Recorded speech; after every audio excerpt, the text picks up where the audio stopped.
Hello guys, क्या हाल है आप सभी के। होपफुली इस कोविड के टाइम में आप सब लोग अपने घर पे बैठ के आराम से सेफ बैठे होंगे और अपनी जेई की प्रिपरेशन अच्छे तरीके से कमर कस के कर रहे होंगे। तो आप लोगों की जेई की प्रिपरेशन में हेल्प करने के लिए हम लोग ले आए हैं इस चैनल के ऊपर एक वन शॉट सीरीज, जिसमें हम आपको बताएंगे प्रीवियस ईयर्स के जो क्वेश्चंस हैं, प्रीवियस ईयर्स के क्वेश्चन में से आए हुए इंपॉर्टेंट टॉपिक्स के ऊपर ये शॉर्ट पॉइंट्स और आपके मार्क्स कंफर्म कराएंगे इस टॉपिक से। तो आज का पहला टॉपिक है हमारे फिजिकल केमिस्ट्री का एटॉमिक स्ट्रक्चर। उसमें हम सबसे पहले पढ़ेंगे कि एटॉमिक मॉडल किस किस ने क्या मॉडल दिए थे। सबसे पहले मॉडल जो दिया था वो दिया था डाल्टन ने। उसने कहा था कि अगर किसी सब्सटेंस को हम इनफाइनाइट टाइम तोड़ दें, जो लास्ट पार्टिकल हमारे हाथ में बचेगा उसको बोला था ये एटम कहलाएगा। बट एट लास्ट जब प्रोटॉन और इलेक्ट्रॉन की डिस्कवरी हुई तब उसकी ये थ्योरी गलत सिद्ध हो गई। उसके बाद आए थे जे थॉमसन, जिन्होंने अपने कैथोड रे एक्सपेरिमेंट के थ्रू इलेक्ट्रॉन की डिस्कवरी की, उसका E/m रेशियो निकाला और उसके E/m रेशियो से उसका मास निकाला इलेक्ट्रॉन का, और मुलिकन की हेल्प से इन्होंने इसका चार्ज भी निकाल दिया। बट एट लास्ट लोगों ने ये सोचा कि अगर हम कैथोड रे एक्सपेरिमेंट से जे थॉमसन को इलेक्ट्रॉन मिल सकता है तो क्या हम इसी को एनोड रे एक्सपेरिमेंट बना के क्या हमें क्या कोई पॉजिटिव पार्टिकल भी मिल सकता है। और हाँ, हकीकत में ऐसा ही हुआ। प्रोटॉन की डिस्कवरी एनोड रे से ही हुई थी। उसके बाद क्या था, जे थॉमसन ने अपना मॉडल दिया। एक बार वो उनको क्या हुआ, भूख लग गई थी, तो घर पे बैठ के वो वाटरमेलन खा रहे थे, मतीरा। तो उन्होंने बोला कि ये जो पिंक पार्ट है वाटरमेलन का, ये मेरे को लग रहा है कि ये पॉजिटिव पार्ट है एक एटम का, और इसके बीच के जो बीज है ना, ये है नेगेटिव पार्ट। बट ओवरऑल देखो तो इसका जो ये पॉजिटिव और नेगेटिव जो हिस्सा है ना, वो इक्वलाइज करके इस एटम को न्यूट्रल करा रहा है इलेक्ट्रिकली। तो इसने जे थॉमसन ने फिर क्या था, इसको नाम दे दिया अपना J Thomson plum pudding model. But at last ये मॉडल भी फेल हुआ। बस इस मॉडल की एक बात अच्छी थी, इन्होंने ये बताया था कि ये इलेक्ट्रिकली न्यूट्रल हो सकता है। उसके बाद आए हमारे सर रदरफोर्ड। सर रदरफोर्ड ने ये अपनी लैब में एक बार एक्सपेरिमेंट कर रहे थे गोल्ड फॉइल के साथ में। तो क्या एक्सपेरिमेंट था कि उन्होंने एक अल्फा पार्टिकल सोर्स लिया था। अल्फा पार्टिकल आप लोगों को पता हो तो वो डबली आयनाइज्ड हीलियम आयन होता है। उन्होंने दो स्लिट्स ली। स्लिट्स की मतलब होता है एक बहुत महीन होल, बहुत छोटा, जिसके थ्रू आप सिंगल बीम पास कर सकते हो। तो उन्होंने एक सिंगल बीम पास की इस गोल्ड फॉइल के ऊपर, जिसकी थिकनेस थी 100 नैनोमीटर।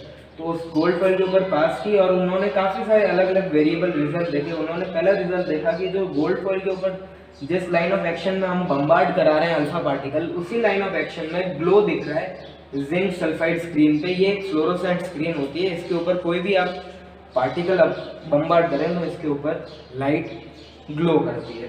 उन्होंने दूसरा रिजल्ट ये देखा कि बहुत कम ऐसी लाइट है जो बहुत बड़े एंगल पे जाके डेविएट हो रही है और वहाँ पे ग्लो दिख रहे हैं, यानी थीटा ग्रेटर देन 90 पे। और एक पार्टिकल उन्होंने ये बताया, एक पार्टिकल 20,000 पार्टिकल्स में से, कि वो अपने 180 डिग्री ट्रेस बैक हो रहा है। तो इसके बीच में क्या हो रहा है आखिर, आ जाओ चलो अपन ये देखते हैं 50x घूम करके। तो ये आपको चार दिख रहे होंगे गोल्ड के पार्टिकल्स, ठीक है। इस गोल्ड पार्टिकल्स में क्या था कि ये आप लोगों को दिख रहा होगा कि अभी तो बोला कि एक सिंगल बीम ही जानी चाहिए, बट यहाँ पे इतनी सारी बीम दिखा दी है। एक्चुअली ऐसा ही बहुत सारे एक्सपेरिमेंट्स के एक साथ रिजल्ट आपको बताएं ताकि आपकी अंडरस्टैंडिंग आसानी से हो। तो इस अल्फा सोर्स से पहला पार्टिकल निकला, वो सीधा चला गया, दूसरा निकला सीधा, तीसरा थोड़े एंगल पे डेविएट हुआ, चौथा पार्टिकल था वो बहुत ज़्यादा एंगल पे डेविएट हो गया, पांचवा सीधा, छठा सीधा, सातवां, ऐसे करते करते एक रिजल्ट ऐसा आया जब उसने पार्टिकल गया और उसी लाइन पे वो पार्टिकल वापस आ गया, ठीक है। तो इस एक्सपेरिमेंट के बाद ये हमको पता चला कि 99% जो है ना पार्टिकल, जो ए वाले पार्टिकल ये अनडिफ्लेक्टेड चले गए। बी और सी जो ऐसे पार्टिकल हैं, बी पार्टिकल जो था ये बहुत छोटे एंगल पे डिफ्लेक्ट हुआ था, और ये जो सी वाला पार्टिकल है बहुत बड़े एंगल पे डिफ्लेक्ट हुआ, और ये डी पार्टिकल जो है ये 180 डिग्री पे ट्रेस बैक कर गया अपने ही पाथ को। तो इससे रदरफोर्ड ने एक कंक्लूजन निकाला कि मोस्ट ऑफ द जो पार्ट है इस एटम का वो एम्प्टी है। दूसरा उन्होंने कंक्लूजन निकाला जो भी इसका मास है, जो भी इसका जो चार्ज है, वो एक सेंटर, वेरी स्मॉल सेंटर पे कॉन्सेंट्रेटेड है, और उसको एट लास्ट इन्होंने नाम दिया न्यूक्लियस। तीसरा कंक्लूजन ये निकाला कि इसका जो चार्ज है सेंटर का वो है पॉजिटिव चार्ज, क्योंकि किसी पॉजिटिव पार्टिकल को डिफ्लेक्ट होने के लिए हमेशा एक पॉजिटिव चार्ज ही चाहिए रहेगा।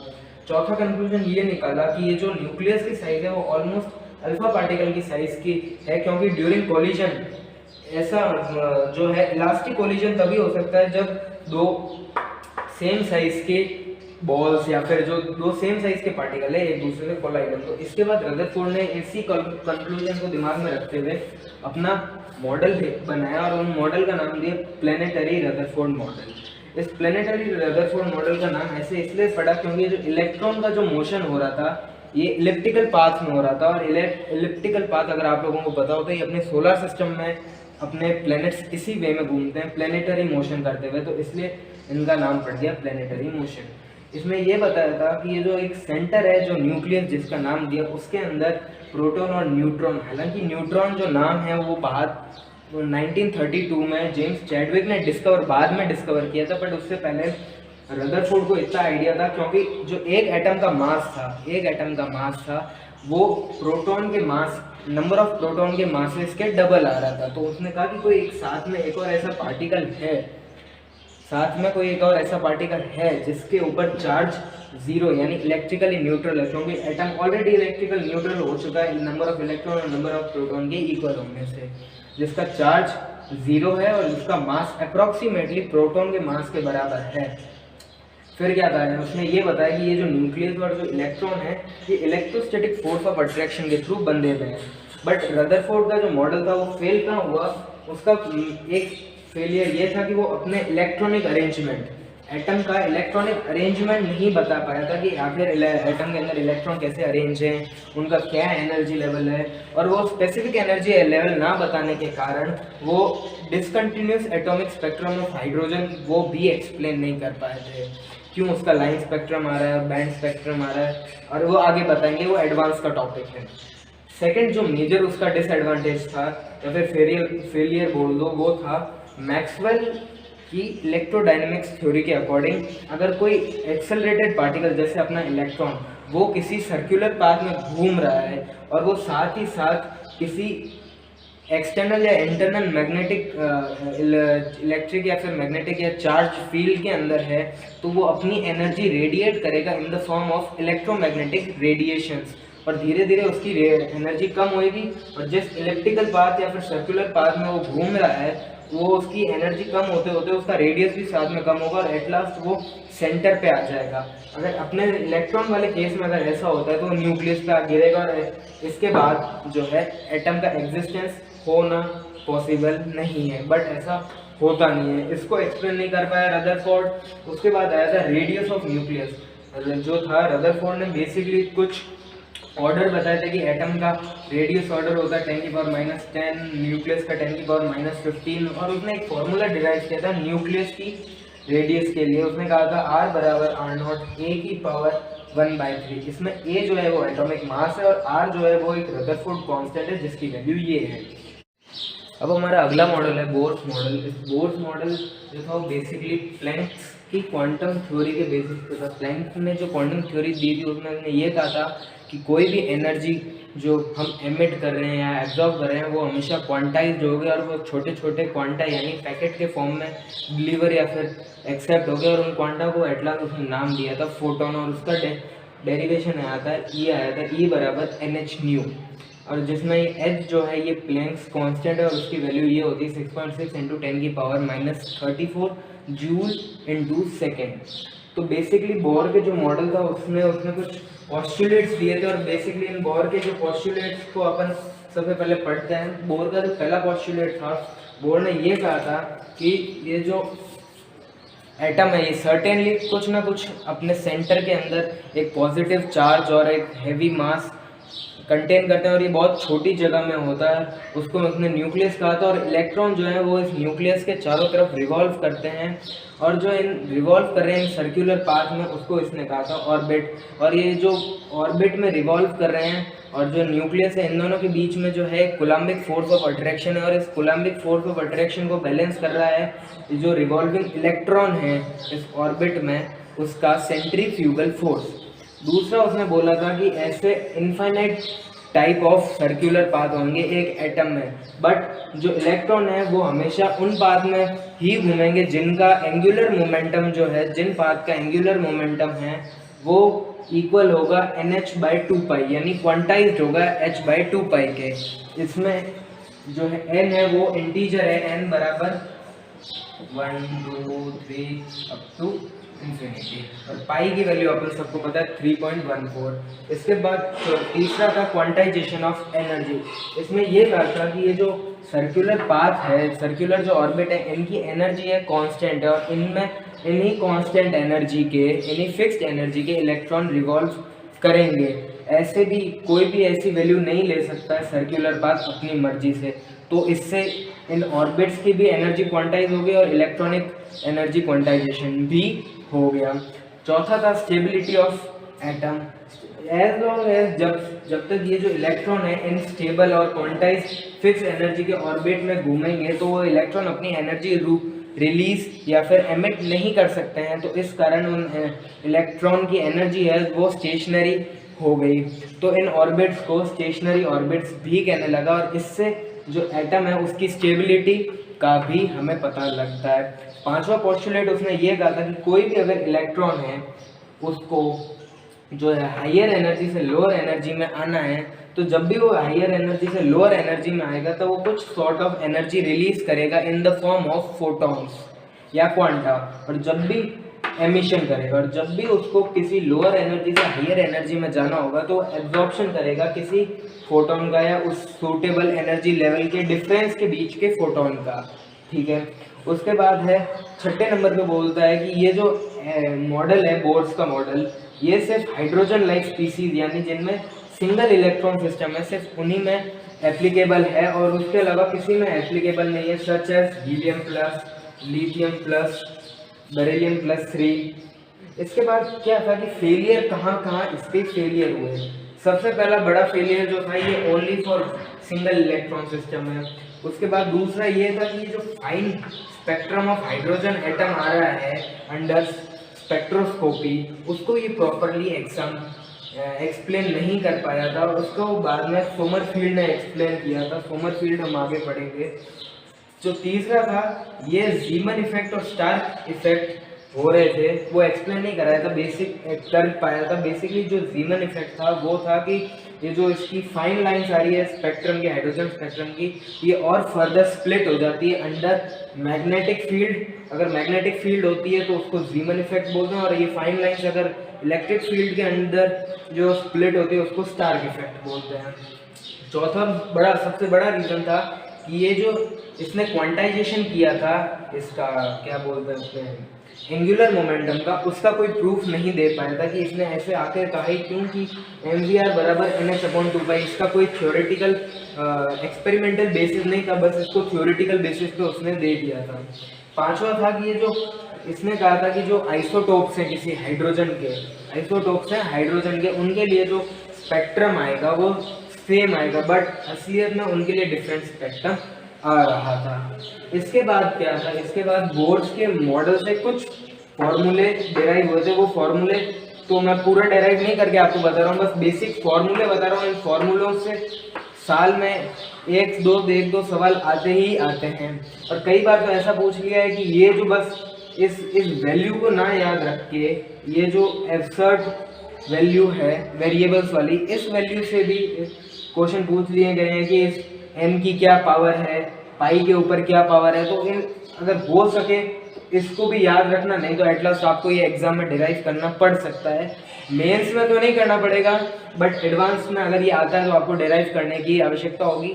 तो वो एडवांस वाली सीरीज में हम आगे कर बताएंगे आपको। अभी के लिए आप सिर्फ ये वैल्यू याद रख दो कि 0.59 इंटू n²/z ये होती है एंगस्ट्रॉम में रेडियस की वैल्यू किसी ऑर्बिट की। उसके बाद बोलता है कि टोटल एनर्जी की वैल्यू क्या होती है। इतना ध्यान रखना, टोटल एनर्जी की जो वैल्यू है वो z² के प्रोपोर्शनल होती है बाय, और इसमें भी ऑर्बिट में जो है रेडियस वो प्रोपोर्शनल होती है n²/z के। तो टोटल एनर्जी का एक ये सिंपल चीज होती है इन एटॉमिक स्ट्रक्चर्स में कि टोटल एनर्जी बराबर होती है काइनेटिक एनर्जी के बट नेगेटिव साइन के साथ, और वो भी बराबर होती है पोटेंशियल एनर्जी के हाफ के बराबर। तो पोटेंशियल एनर्जी डेरिवेशन से हमारे पास ये आती है क्या आती है, ये आती है। तो हम इसका हाफ कर देते हैं तो हमारे पास टोटल एनर्जी मिल जाती है।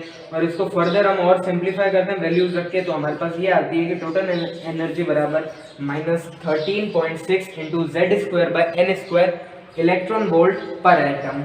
हम इसको और जूल में कन्वर्ट करना चाहें इलेक्ट्रॉन वोल्ट को, तो हमें इलेक्ट्रॉन से डिवाइड करना होता है और उसके बाद इलेक्ट्रॉन से मल्टीप्लाई करना होगा और उसकी वैल्यू ये आएगी हमारे पास।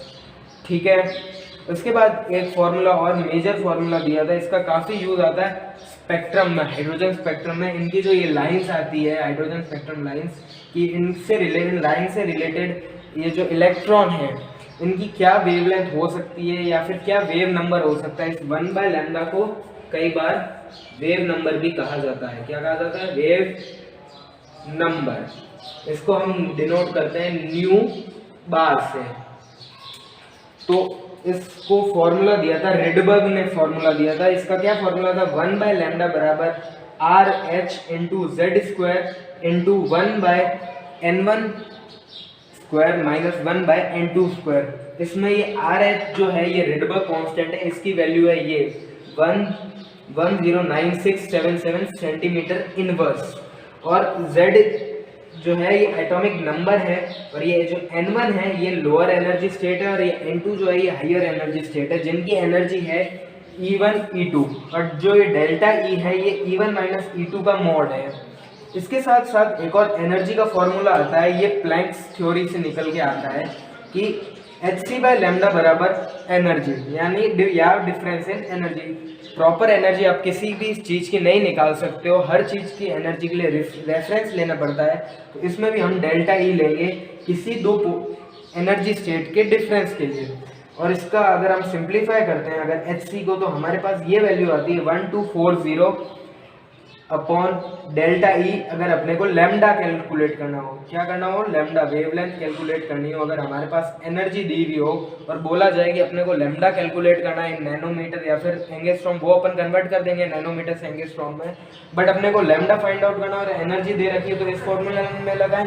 अपने को लैम्डा दे रखा और एनर्जी निकालनी है, तो इन दोनों को ट्रांसपोज करके एनर्जी भी निकाल दीजिए आप।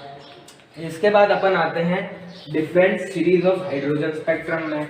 हाइड्रोजन स्पेक्ट्रम बेसिकली अपन देखें तो 5 ऐसी मेन सीरीज आती है, लाइमन, बामर, पाश्चन, ब्रैकेट, फंड, हम्फ्री।